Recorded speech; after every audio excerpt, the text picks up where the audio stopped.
स्वागत करते हैं अपने एक नए वीडियो के साथ। इसमें आज हम लोग पढ़ेंगे महासागरीय जल संचलन के बारे में, जिसमें महासागर में जितनी भी घटनाएं होती हैं, हलचल होती हैं, उनके बारे में पढ़ेंगे। जैसे तरंगें, ज्वार भाटा, उनके प्रकार पढ़ेंगे ज्वार भाटा के।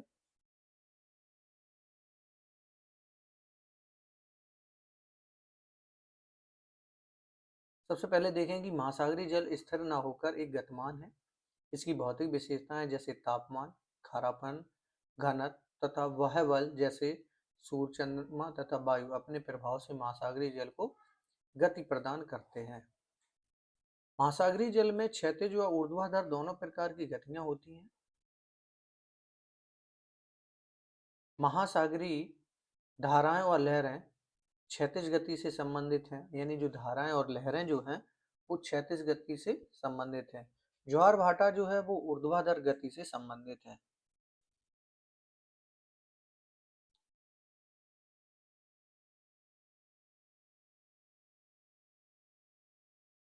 और ज्वार भाटा जो है वो ऊर्ध्वाधर गति दो ऊर्ध्वाधर गति से संबंधित होती हैं। और महासागरीय धारा एक निश्चित दिशा में बहुत बड़ी मात्रा में जल का लगातार बहाव होता है, जबकि तरंगें जल की क्षैतिज गति है। धाराओं में जल एक स्थान से दूसरे स्थान पर पहुंचता है, जबकि तरंगों में जल गति नहीं करता है, लेकिन तरंग के आगे बढ़ने का क्रम जारी रहता है। ऊर्ध्वाधर गति महासागरों एवं समुद्रों में जल के ऊपर उठने तथा नीचे गिरने से संबंधित है। सूर्य एवं चंद्रमा के आकर्षण के कारण महासागरीय जल एक दिन में 2 बार ऊपर उठते हैं और नीचे गिरते हैं। अधः स्थल में ठंडे जल का उत्प्रवाह एवं अप्रवाह महासागरीय जल की ऊर्ध्वाधर गति के प्रकार हैं। यानी अधः स्थल से ठंडे जल का उत्प्रवाह एवं अप्रवाह महासागरीय जल की ऊर्ध्वाधर गति के प्रकार हैं। देखते हैं तरंगें। तरंगें क्या होती हैं? तरंगें वास्तव में ऊर्जा है, जल नहीं है। तरंगें क्या है? एक ऊर्जा है, ना कि जल है, जो कि महासागरीय सतह के आर पार गति करते हैं। तरंगों में जल कण छोटे वृत्ताकार के रूप में गति करते हैं। यानी तरंगों में जो जल कण हैं वो छोटे वृत्ताकार रूप में गति करते हैं। वायु जल को ऊर्जा प्रदान करती है, यानी वायु जल को क्या करती है? ऊर्जा प्रदान करती है, जिससे तरंगें उत्पन्न होती हैं। यानी तरंगें उत्पन्न किससे होती है? वायु के कारण। वायु के कारण तरंगें महासागर में गति करती हैं तथा ऊर्जा तट रेखा पर निर्मुक्त होती है। सतह जल की गति महासागरों के गहरे तल के स्तर जल के कदाचित ही प्रभावित करती हैं। जैसे कि एक तरंग महासागरीय तट पर पहुंचती है, इसकी गति कम हो जाती है। ऐसा गत्यात्मक जल के मध्य आपस में घर्षण होने के कारण तथा जब जल की गहराई तरंग दैर्घ्य के आधे से कम होती है, तब तरंग टूट जाते हैं। यानी जब जल की गहराई तरंग दैर्घ्य के आधे से जब कम होती है, तब तरंग क्या होती है? टूट जाती है। बड़े तरंग खुले महासागरों में पाई जाती है। तरंगें जैसे ही आगे की ओर बढ़ती हैं, बड़ी होती जाती हैं तथा वायु से ऊर्जा को अवशोषित करती हैं। अधिकतर तरंगें वायु के जल की विपरीत दिशा में गति से उत्पन्न होती हैं। जब 2 नॉट या उससे कम वाली समीर शांत जल पर बहती है, यानी तरंगें जो हैं वो वायु जल की विपरीत दिशा में गति से उत्पन्न होती हैं। जब 2 नॉट या उससे कम वाली समीर शांत जल पर बहती है, तब छोटी छोटी उन्मिकाएं बनती हैं, जिससे हम रिप्लेज के नाम से जानते हैं। तथा वायु की गति बढ़ने के साथ इनका आकार बढ़ता जाता है।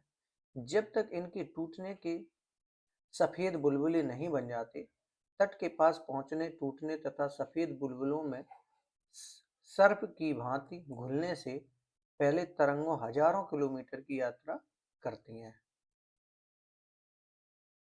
आगे देखते हैं कि एक तरंग का आकार एवं आकृति उसकी उत्पत्ति को दर्शाता है। युवा तरंगें अपेक्षाकृत ढाल वाली होती हैं तथा संभवतः स्थानीय वायु के कारण बनी होती हैं। कम एवं नियमित गति वाली तरंगों की उत्पत्ति दूरस्थ स्थानों पर होती है। संभवतः दूसरे गोलार्ध में तरंग के उच्चतम बिंदु का पता वायु की तीव्रता के द्वारा लगाया जाता है। यानी यह कितने समय तक प्रभावी तथा उस क्षेत्र के ऊपर कितने समय से एक ही दिशा में प्रवाहमान है, ये प्रश्न हमारा बनता है। जैसा कि हम देखें कि दाहिनी ओर प्रगामी तरंगें, फिर शीर्ष पतन, और उसके बाद फिर शीर्ष पतन, द्रोण का उभार और द्रोण का उभार, यानी इस रूप में कार्य करते हैं। तरंगे गति करती हैं क्योंकि वायु जल को प्रभावित करती है, जबकि गुरुत्वाकर्षण बल तरंगों के शिखरों को नीचे की ओर खींचता है। गिरता हुआ जल पहले वाले गर्त की ऊपर की ओर धकेलता है एवं तरंग नई स्थिति से गति करती है, और तरंगों के नीचे जल की जो गति है वो वृत्ताकार होती है। यानी अगर हम देखें तो तरंगों के जो नीचे की जल की जो गति होती है वो किस रूप में काम करती है, वो एक वृत्ताकार गति के रूप में काम करती है।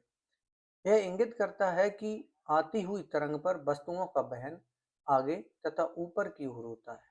यानी जब जो चलती है तो वो आगे और इस रूप में ऊपर की ओर चलती है, आगे की ओर चलती जाती है और ऊपर की ओर चलती है। एवं लौटती हुई जब तरंग होती तो वो एक नीचे चलेगी और पीछे की ओर खींचेगी, तो इस रूप में तरंगों का कार्य होता है। तरंगों की विशेषता देखते हैं। तरंगों की विशेषता है कि तरंग शिखर एवं गर्त, यानी वेब, क्रेस्ट एंड थ्रो, एक तरंग के उच्चतम एवं निम्नतम बिंदुओं को क्रमशः शिखर एवं गर्त कहा जाता है। यानी उच्चतम को शिखर और निम्नतम को गर्त कहा जाता है। तरंग की ऊंचाई की बात करें, यानी हाइट, वेव हाइट की बात अगर करें, तो एक तरंग के गर्त के आधा स्थल से शिखर के ऊपरी भाग तक ऊर्ध्वाधर दूरी होती है। तरंग आयाम क्या होता है? एम्पलीट्यूड, यानी यह तरंग की ऊंचाई का आधा होता है। यह क्या होता है? तरंग की ऊंचाई का आधा होता है। तरंग काल यानी वेव पीरियड क्या होता है? तरंग काल एक निश्चित बिंदु से गुजरने वाले दो लगातार तरंग शिखरों या गर्तों के बीच समयांतराल है।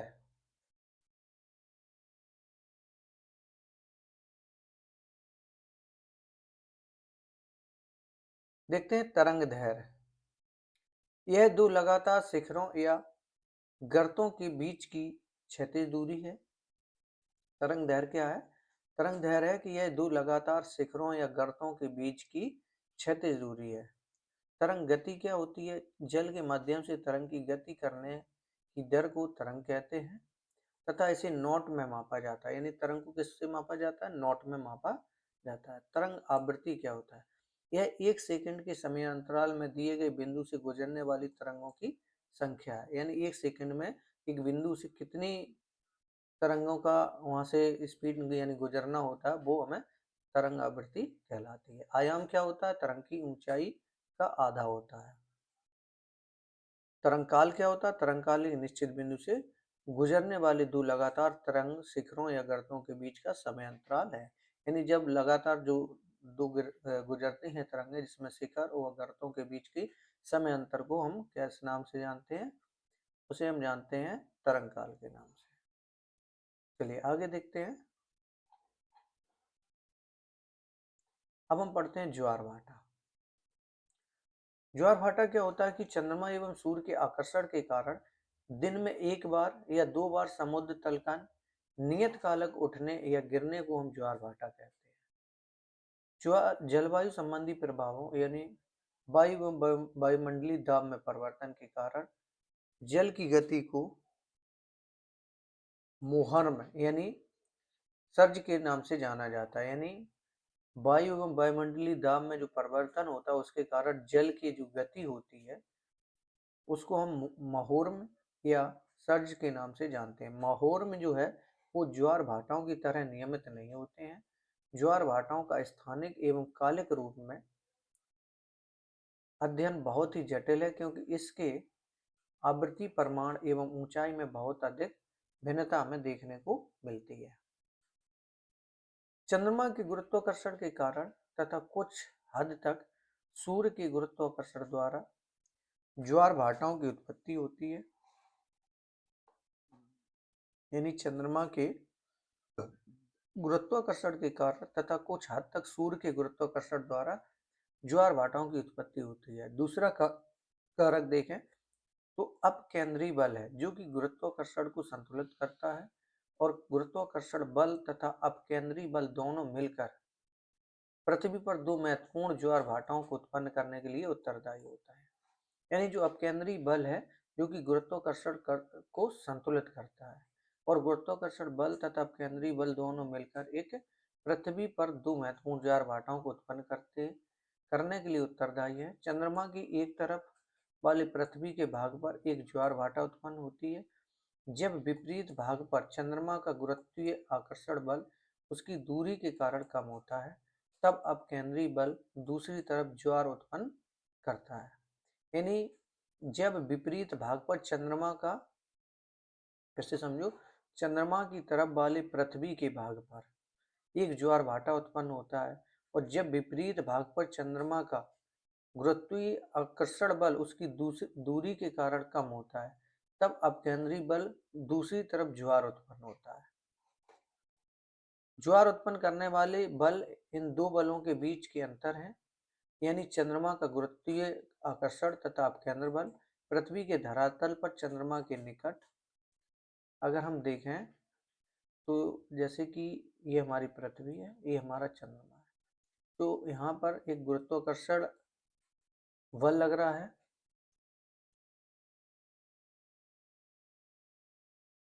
और यहाँ पर एक ज्वारीय भार है, यानी ज्वारीय भार आ रहा है इधर, इधर पृथ्वी है, इसकी विपरीत दिशा आ रही है। अपकेंद्रीय, यहाँ पर अपकेंद्रीय बल लग रहा है, यानी सामने चंद्रमा और इसके सामने के भाग में गुरुत्वाकर्षण बल लगता है। और जैसा कि मैंने बताया कि जब गुरुत्वाकर्षण बल तथा अपकेंद्री बल दोनों मिलकर जो महत्वपूर्ण ज्वार भाटाओं को उत्पन्न करते हैं, और चंद्रमा की तरफ वाले पृथ्वी के भाग पर एक ज्वार भाटा उत्पन्न होता है। इसमें क्या होता है, एक ज्वार भाटा उत्पन्न होता है।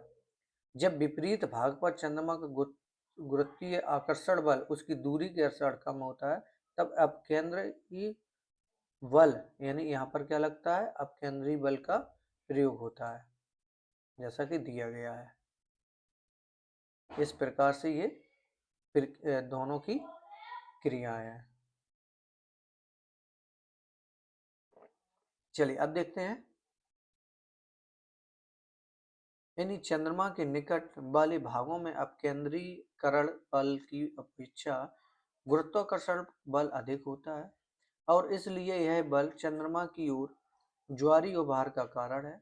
चंद्रमा का गुरुत्वाकर्षण पृथ्वी की दूरी तरफ कम कर होता है, क्योंकि यह भाग जो है चंद्रमा से अधिकतम दूरी पर है, तथा यहाँ अपकेंद्री बल प्रभावशाली होता है, अतः यह चंद्रमा से दूर दूसरा उभार पैदा करता है। पृथ्वी के धरातल पर क्षैतिज ज्वार उत्पन्न करने वाले बल ऊर्ध्वाधर बलों से अधिक महत्वपूर्ण है, जिनकी ज्वारीय उभार पैदा होते हैं, यानी जिनसे क्या होते हैं, एक ज्वारीय उभार पैदा होते हैं। कब होते हैं, जब क्षैतिज ज्वार उत्पन्न करने वाले ऊर्ध्वाधर बलों से अधिक महत्वपूर्ण, जिससे हमें क्या होता है, ज्वारीय उभार पैदा होते हैं। आगे देखते हैं, कनाडा में फंडी खाड़ी के ज्वार भाटा, यानी कनाडा में एक खाड़ी पड़ती है जिसका नाम है फंडी, तो उसके ज्वार भाटा के रूप में अगर देखें तो विश्व का सबसे ऊंचा, यानी अगर प्रश्न बनता है कि विश्व का सबसे ऊंचा ज्वार भाटा कनाडा के नवास्कोसिया, यानी कनाडा के नवास्कोसिया में स्थित फंडी की खाड़ी में आता है, और ज्वारी उभार की ऊंचाई 15 से 16 मीटर के बीच होती है। यानी सबसे ऊंचा कहाँ आता है, ज्वार भाटा कनाडा के नवास्कोसिया में स्थित फंडी की खाड़ी में आता है, जो कि 15 से 16 मीटर के बीच इसकी ऊंचाई होती। वहां पर दो उच्च ज्वार एवं दो निम्न ज्वार प्रतिदिन आते हैं, लगभग 24 घंटे का समय, अतः एक ज्वार 6 घंटे के भीतर जरूर आता है। अनुमानतः ज्वारी उभार एक घंटे में लगभग 2.4 मीटर ऊपर उठता है। इसका मतलब यह हुआ कि ज्वार प्रति मिनट 4 सेंटीमीटर ज्यादा ऊपर की ओर उठता है। अगर आप समुद्री बीच पर टहलते हुए समुद्री भृगु के किनारे पहुंचे, जो प्रायः वहां होते हैं। आप ज्वार देखना न भूलें कि अगर आप 1 घंटे तक वहां हैं, तब आप पाएंगे कि जहां से आपने शुरू किया था, वहां पहुंचने के पहले ही पानी आपके सिर के ऊपर होगा। जहां महाद्वीपीय मग्न तट अपेक्षाकृत विस्तृत है, वहां ज्वारी उभार अधिक ऊंचाई वाले होते हैं। यानी जहां महाद्वीपीय मग्न तट अपेक्षाकृत विस्तृत हैं, वहां ज्वारी उभार अधिक ऊंचाई वाले होते हैं। जब ये ज्वारी उभार मध्य महासागरीय द्वीपों से टकराते हैं, तो इनकी ऊंचाई में अंतर आ जाता है। तटों के पास ज्वारनद व खाड़ियों की आकृतियों भी ज्वार भाटाओं की तीव्रता को प्रभावित करते हैं। शंक्वाकार खाड़ी ज्वार के परिमाण को आश्चर्यजनक तरीके से बदल देता है। जब ज्वार भाटा द्वीपों के बीच से यह खाड़ियों एवं तथा ज्वारनद मुखों से गुजरता है, तो उन्हें हम ज्वारीय धारा कहते हैं। ज्वारी धारा किसे कहते हैं?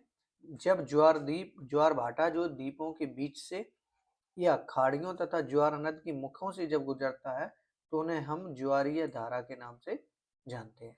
अब हम देखते हैं ज्वार भाटा के प्रकार। ज्वार की आवृत्ति, दिशा एवं गति में स्थानीय व समीक भिन्नता पाई जाती है। ज्वार भाटाओं को उनकी बारंबारता, एक दिन में या 24 घंटे में, या उनकी ऊंचाई के आधार पर विभिन्न प्रकारों में वर्गीकृत किया जा सकता है। आवृत्ति पर आधारित ज्वार भाटा, यानी एक दिन में 24 घंटे में या इनकी ऊंचाई के आधार पर विभिन्न वर्गों में वर्गीकृत किया जाता है। आवृत्ति एवं ज्वार पर आवृत्ति के आधार पर देखें, यानी ट्रेड्स के बेस पर, तो इसकी फ्रीक्वेंसी के आधार पर ज्वार भाटा जो है वो कितने हैं, तो इसके आधार पर देखते हैं कि फ्रीक्वेंसी के बेस पे, तो अर्ध दैनिक ज्वार, यानी अर्ध दैनिक ज्वार का मतलब होता है यह सबसे सामान्य ज्वारी प्रक्रिया है, जिसके अंतर्गत प्रत्येक दिन 2 उच्च एवं 2 निम्न ज्वार आते हैं। लगातार 2 लगातार उच्च एवं निम्न ज्वार लगभग समान ऊंचाई की होते हैं। दैनिक ज्वार, इसमें प्रतिदिन केवल 1 उच्च एवं 1 निम्न ज्वार आता है। उच्च एवं निम्न ज्वारों की ऊंचाई समान होती है। मिश्रित ज्वार, ऐसे ज्वार भाटा जिनकी ऊंचाई में भिन्नता होती है, उसे मिश्रित ज्वार भाटा कहते हैं। यानी ऐसे ज्वार भाटा जिनकी ऊंचाई में भिन्नता देखने को मिलती है, तो उसे हम मिश्रित ज्वार भाटा कहते हैं। ये ज्वार भाटा सामान्यतः उत्तर अमेरिका के पश्चिमी तट एवं प्रशांत महासागर के बहुत से द्वीपों समूह पर उत्पन्न होते हैं। चलिए अब हम बात करते हैं मिश्रित सूर्य, चंद्रमा एवं पृथ्वी की स्थिति पर आधारित ज्वार भाटा। यानी इसके आधार पर देखें, सूर्य, चंद्रमा एवं पृथ्वी की स्थिति के आधार पर, तो उच्च ज्वार की ऊंचाई में भिन्नता पृथ्वी के सापेक्ष सूर्य एवं चंद्रमा की स्थिति पर निर्भर करती है। बृहत ज्वार एवं निम्न ज्वार इसी वर्ग के अंतर्गत आते हैं। बृहत ज्वार क्या होता है? बृहत, पृथ्वी के संदर्भ में सूर्य एवं चंद्रमा की स्थिति ज्वार की ऊंचाई को प्रत्यक्ष रूप से प्रभावित करती है। जब तीनों एक सीधी रेखा में होते हैं,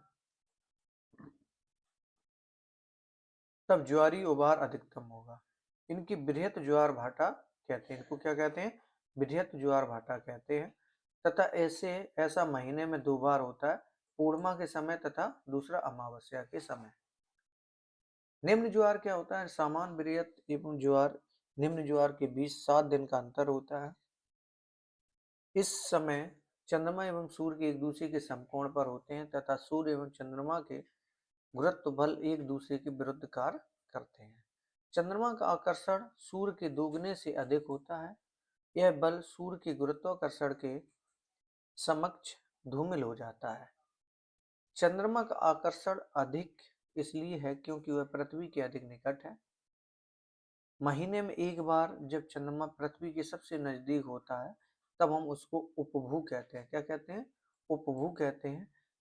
असामान्य रूप से उच्च एवं निम्न ज्वार उत्पन्न होता है। इस दौरान ज्वारीय क्रम सामान्य से अधिक होता है। 2 सप्ताह के बाद जब चंद्रमा पृथ्वी से अधिकतम दूरी यानी अपभू पर होती है, तब चंद्रमा का गुरुत्वाकर्षण बल सीमित होता है। यानी जब दूरी पर होती तो उसे हम अपभू कहते हैं, और जब चंद्रमा पृथ्वी से पास में होते हैं तो उसे हम उपभू के नाम से जानते हैं। तब चंद्रमा का गुरुत्वाकर्षण जो बल है वो सीमित होता है, तथा ज्वार भाटा के क्रम में उनकी औसत ऊंचाई जो है वो कम होती है। जब पृथ्वी सूर्य के निकटतम होती है उसे हम उपसौर के नाम से जानते हैं। यानी जब पृथ्वी जो है वो सूर्य के निकट होती है उसे हम उपसौर के नाम से जानते हैं।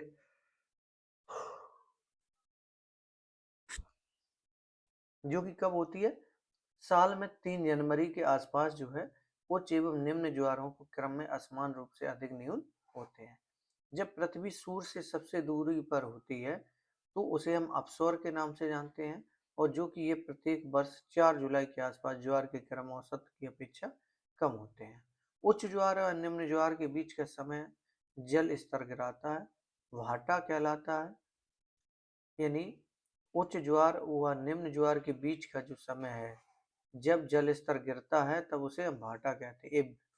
उच्च ज्वार एवं निम्न ज्वार के बीच का समय जब ज्वार ऊपर चढ़ता है तो उसे हम बहाव या बाढ़ कहा जाता है। अब देखते हैं ज्वार भाटा का महत्व क्या है। क्योंकि पृथ्वी, चंद्रमा व सूर्य की स्थिति ज्वार की उत्पत्ति के कारण है, और इनकी स्थिति के सही ज्ञान से ज्वारों का पूर्वानुमान लगाया जा सकता है। यह नव संचालकों व मछुआरों को उनके कार्य संबंधी योजनाओं में मदद करता है। नव संचालन में ज्वारीय प्रवाह का अत्यधिक महत्व है। ज्वार की ऊंचाई बहुत अधिक महत्वपूर्ण है, खासकर नदियों के किनारे पहले पोताश्रय एवं ज्वार नदमुख के भीतर, जहां प्रवेश द्वार पर छिछले रोधका होते हैं जो कि नौकाओं एवं जहाजों को पोताश्रय में प्रवेश करने से रोकते हैं। ज्वार भाटा तलछटों एवं डिसिल्टेशन में भी मदद करती है, तथा ज्वार नदमुख से प्रदूषित जल को बाहर निकालने में भी ज्वारों का इस्तेमाल विद्युत शक्ति कनाडा, फ्रांस एवं रूस एवं चीन में उत्पन्न करने में भी किया जाता है। एक 3 मेगावाट शक्ति का विद्युत संयंत्र पश्चिम बंगाल में सुंदरबन के दुर्गा दुगनी में लगाया जा रहा है। चलिए अब हम बात करते हैं महासागरीय धाराएं। महासागरीय धाराएं महासागरों में नदी के प्रवाह के समान है। यह निश्चित मार्ग एवं दिशा में जल के नियमित प्रवाह को दर्शाते हैं, तथा महासागरीय धाराएं 2 प्रकार के बलों के द्वारा प्रभावित होती हैं। एक वे है प्राथमिक बल जो कि जल की गति को प्रारंभ करता है। यानी महासागरीय धाराएं जो है वो 2 प्रकार के बलों के द्वारा प्रभावित होती है। एक प्राथमिक बल जो कि जल की गति को प्रारंभ करता है, दूसरी होती है द्वितीयक बल जो कि धाराओं के प्रभाव को नियंत्रित करता है। प्राथमिक बल जो धाराओं को प्रभावित करते हैं वे हैं जैसे सौर ऊर्जा से जल का गर्म होना, वायु, गुरुत्वाकर्षण, कोरियोलिस बल। जो कोरियोलिस बल है ये भी एक धाराओं को नियंत्रित करने का कार्य करता है। सौर ऊर्जा से गर्म होकर जल फैलता है, और यही कारण है कि विषुवत वृत्त के पास महासागरीय जल का स्तर मध्य अक्षांशों की अपेक्षा जो है वो 8 सेंटीमीटर अधिक ऊंचा होता है। इसके कारण बहुत कम प्रवणता उत्पन्न होती है, तथा जल का बहाव ढाल से नीचे की तरफ होता है। महासागर के सतह पर बहने वाले वायु जल को गतिमान करती है। इस क्रम में वायु एवं पानी के सतह के बीच उत्पन्न होती है। जब घर्षण वाला जल की गति को प्रभावित करता है तो गुरुत्वाकर्षण के कारण जल जो है वो क्या होता है, नीचे बैठता है, और यह एकत्रित जल दबाव प्रवणता में भिन्नता लाता है। इसीलिए कोरियालिस बल जो है के कारण उत्तरी गोलार्ध में जल की गति की दिशा के दाहिनी तरफ जो है वो दक्षिणी गोलार्ध में बाईं ओर प्रभावित होता है। बहुत इंपॉर्टेंट पॉइंट है।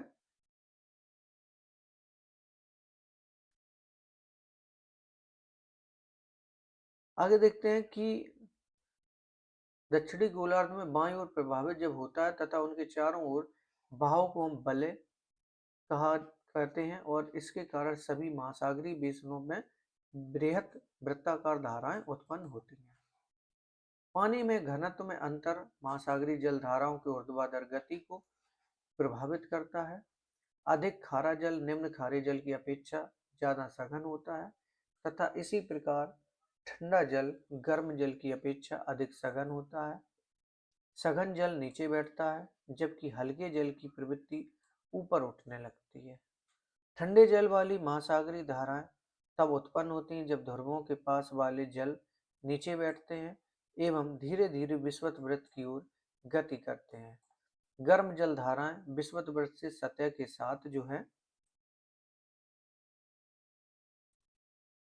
के साथ होते हुए ध्रुवों की ओर जाती हैं और ठंडे जल का स्थान लेती हैं। इस प्रकार से अगर हम देखें एक पॉइंट, महासागरीय धाराओं की जो विशेषता है, धाराओं की पहचान उनके प्रवाह से होती है। सामान्यतः धाराएं सतह के निकट है सर्वाधिक शक्तिशाली होती है व इनकी गति 5 नॉट से अधिक होती है। गहराई में जो धाराओं की गति है वो धीमी होती है जो कि 0.5 से 5 नॉट से भी कम होती है। यानी जो धाराओं की गति का मापन करते हैं वो नॉट से किया जाता है और हम किसी भी धारा की गति को उसके वाह ड्रिफ्ट के रूप में जानते हैं। वाह को नॉट में मापा जाता है और धारा की शक्ति का संबंध उसकी गति से होता है।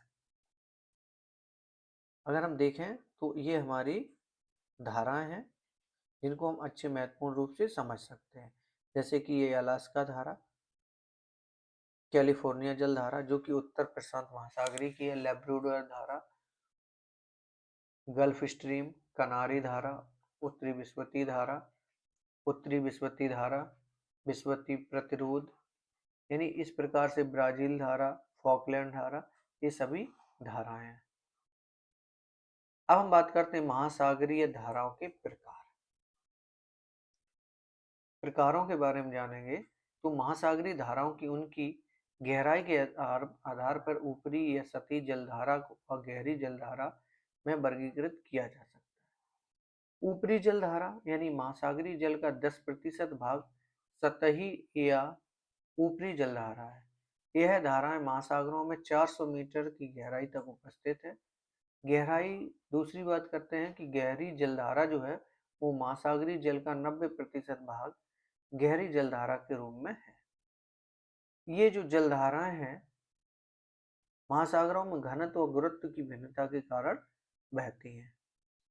उच्च अक्षांशीय क्षेत्रों में जहां तापमान कम होने के कारण घनत्व अधिक होता है वहां गहरी जलधाराएं बहती हैं, क्योंकि यहाँ अधिक घनत्व के कारण पानी नीचे की तरफ बैठता है।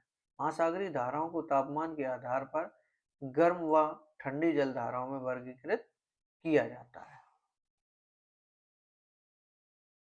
ठंडी जलधाराएं क्या होता है, ठंडा जल गर्म जलधाराओं में लाती हैं और ये महाद्वीपों के पश्चिमी तट पर बहती है। यानी ठंडी जलधाराएं क्या होती है, महाद्वीपों के पश्चिमी तट पर बहती है। ऐसा दोनों गोलार्धों में निम्न व मध्य अक्षांशीय क्षेत्रों में होता है और उत्तरी गोलार्ध के उच्च अक्षांशीय क्षेत्रों में ये जलधाराएं जो है वो महाद्वीपों के पूर्वी तट पर बहती हैं।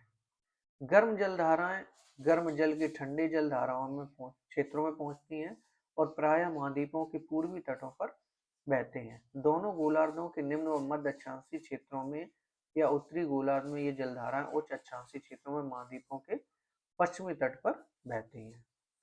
देखते हैं प्रमुख महासागरीय धाराएं, यानी प्रमुख महासागरीय धाराएं क्या हैं। प्रमुख महासागरीय धाराएं प्रचलित पवनों और कोरियालिस प्रभाव से अत्यधिक प्रभावित होती हैं। महासागरीय जलधाराओं का प्रभाव वायुमंडलीय प्रभाव से जुलता है। मध्य अक्षांशीय क्षेत्रों में महासागरों पर वायु प्रतिचक्रवात के रूप में बहती है। दक्षिणी गोलार्ध में क्या होता है, यह प्रवाह उत्तरी गोलार्ध की अपेक्षा अधिक स्पष्ट एवं महासागरीय धाराएं जो है भी लगभग इसी के अनुरूप प्रभावित होती हैं। उच्च अक्षांशीय क्षेत्रों में वायु प्रवाह मुख्यतः चक्रवात के रूप में होता है और महासागरीय धाराएं भी इसी का अनुकरण करती हैं। मानसून प्रधान क्षेत्रों में मानसून पवनों का प्रवाह जलधाराओं के प्रवाह को प्रभावित करता है और निम्न अक्षांशों में बहने वाली जो गर्म जलधाराएं हैं वो कोरियालिस प्रभाव के कारण उत्तरी गोलार्ध में अपनी बाईं तरफ और दक्षिणी गोलार्ध में अपनी दाएं तरफ मुड़ जाती है।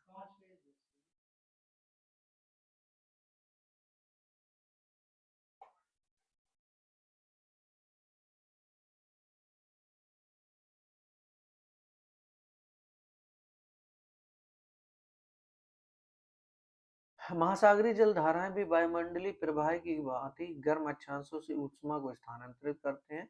आर्कटिक व अंटार्कटिक क्षेत्रों की ठंडी जलधाराएं उष्णकटिबंधीय व विषुवत क्षेत्रों की तरफ प्रभावित होती हैं, जबकि यहाँ की गर्म जलधाराएं ध्रुवों की तरफ जाती हैं। विभिन्न महासागरों की प्रमुख जलधाराओं को हम एक मानचित्र के रूप में दर्शाया भी है। अगर हम देखें तो प्रशांत, अटलांटिक और हिंद महासागर में बहने वाली धाराओं की सूची आप लोग बना भी सकते हैं। आगे देखते हैं कि महासागरीय धाराएं मानवीय क्रियाओं को प्रत्यक्ष व अप्रत्यक्ष रूप से प्रभावित करती हैं। उष्ण एवं उपोष्ण कटिबंधीय क्षेत्रों में महाद्वीपों के पश्चिमी तटों पर ठंडी जलधाराएं बहती हैं, जिसे हम विषुवतीय क्षेत्रों को छोड़ करके उनके औसत तापमान अपेक्षाकृत कम होते हैं। वह साथ ही दैनिक व वार्षिक तापांतर भी कम होता है। यहाँ कोहरा छा जाता है। ये यद्यपि ये क्षेत्र प्रायः शुष्क हैं, मध्य एवं उच्च अक्षांशों में महाद्वीपों के पश्चिमी तटों पर जो है वो गर्म जलधाराएं बहती हैं, जिसके कारण वहाँ एक अलग अनूठी जलवायु पाई जाती है। इन क्षेत्रों में ग्रीष्म ऋतु अपेक्षाकृत कम गर्म और शीत ऋतु में अपेक्षाकृत मृदु होती है। यहाँ वार्षिक तापांतर भी कम होता है। उष्ण एवं उपोष्ण तटबंध क्षेत्रों में गर्म जलधाराएं महाद्वीपों के पूर्वी तटों के समानांतर बहती है। इसी के कारण यहाँ जलवायु जो है वो गर्म व आर्द्र यानी वर्षाकारक होते हैं और ये क्षेत्र उपोष्ण कटिबंध के प्रतिचक्रवर्तीय क्षेत्रों के पश्चिमी किनारों पर स्थित है। जहाँ गर्म और ठंडी जलधाराएं मिलती हैं वहाँ ऑक्सीजन की आपूर्ति प्लैंकटन बढ़ोतरी में सहायक होती है, जो कि मछलियों का जो एक प्रमुख भोजन भी है। संसार के प्रमुख मत्स्य क्षेत्र इन्हीं क्षेत्रों जैसे जहाँ गर्म और ठंडी जलधाराएं मिलती हैं वहाँ पाए जाते हैं। इस प्रकार से हमने ये महासागरीय जल संचयन, जिसमें हमने धाराएं, तरंगें, तरंगों के प्रकार, धाराओं के प्रकार, ज्वार भाटा के प्रकार, इनके बारे में हमने इस लेसन में बहुत ही अच्छे से पढ़ा। अगर प्लीज वीडियो पसंद आया हो तो लाइक करें और शेयर करना ना भूलें और अपने दोस्तों को भी शेयर करें। हम लोग मिलेंगे अब इससे बनने वाले प्रश्नों को हम लोग पहले देख लेते हैं। महासागरीय जल की ऊपर एवं नीचे गति किससे संबंधित है? ज्वार से संबंधित, धाराएं से, तरंग से, ऊपर से। यानी महासागरीय जल की ऊपर एवं नीचे गति किससे संबंधित है? ज्वार से संबंधित है। बृहद ज्वार आने का क्या कारण है? सूर्य एवं चंद्रमा का पृथ्वी एक ही दिशा में गुरुत्वाकर्षण बल, सूर्य एवं चंद्रमा द्वारा एक दूसरे के विपरीत दिशा में पृथ्वी पर गुरुत्वाकर्षण बल, तट रेखा का दंत्र। तो इसका ऑप्शन नंबर का हमारा करेक्ट है। पृथ्वी तथा चंद्रमा की न्यूनतम दूरी कब होती है? अगर हम पृथ्वी और चंद्रमा की न्यूनतम दूरी की बात करें तो उसे हम कहते हैं उपभू। क्या कहते हैं? उपभू। अगर सबसे ज्यादा दूरी होती है तो उसे हम अपभू के नाम से जानते हैं, पृथ्वी और चंद्रमा। पृथ्वी उपसौर की स्थिति कब होती है? यानी जब अगर उपसौर की बात करें तो कम की बात कर रहे हैं तो कम होता हमारा 3 जनवरी को, यानी ऑप्शन नंबर घ। नेक्स्ट प्रश्न देखते हैं कि निम्नलिखित, यानी इस प्रकार से इन प्रश्नों के साथ हमने इस लेसन को कंप्लीट किया और अब हम मिलेंगे नेक्स्ट वीडियो में। तब तक हम लोग इस वीडियो के साथ आपको बहुत बहुत धन्यवाद करना चाहते हैं कि आपने इस वीडियो को पूरा देखा और लाइक किया और चैनल को सब्सक्राइब किया, और ऐसे ही वीडियो देखने के लिए बेल आइकन जरूर प्रेस करें और आपको नोटिफिकेशन मिलता रहेगा। तब तक के लिए जय हिंद, जय भारत।